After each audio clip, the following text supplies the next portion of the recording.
Meron kaming nakitang bagong coin laundry. 24 hours na siya.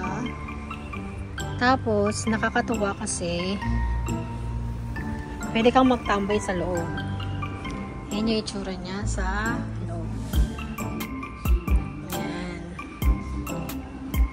Tapos, meron na rin siyang mga libreng dyan. Pwede ka na rin itong bumili ng mga basket na lalagyan mo ng yung mga damit. Ayan. May mga price. Yan yung mga bag sa Costco. Tapos, meron siyang tambayan. Ayan, meron siyang mga malalit na couch. Tables and chairs. And, most likely, meron siyang mga snack. Yan.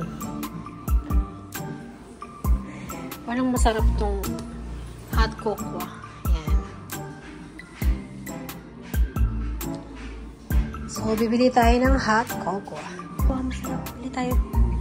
Tapos sa may mga toddlers, pwede daw gamitin. Dozo. Skate kudasai. Choy.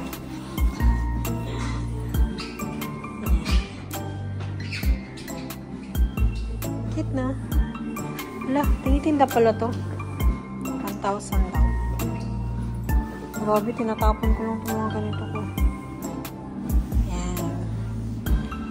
So, nag-laundry kami ngayon dahil maulan ng panahon.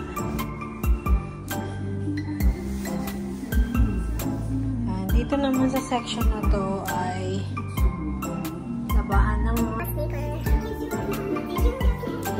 Palitan ng coins. So far, yan lang ang itsura niya sa loob. Ang cute ng mga ano. Cute na, no? Ayan.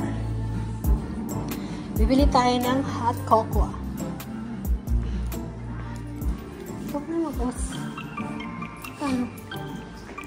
150 yen.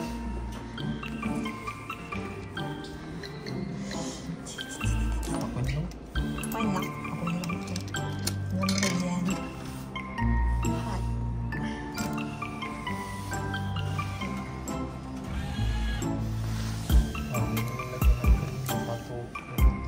Cocoa lang. So, mga maliit.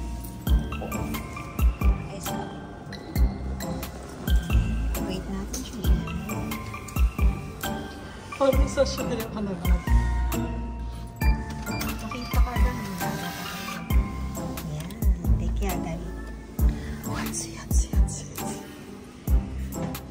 May lalaking store na sa daan. Ayan. Wala siya lid cup.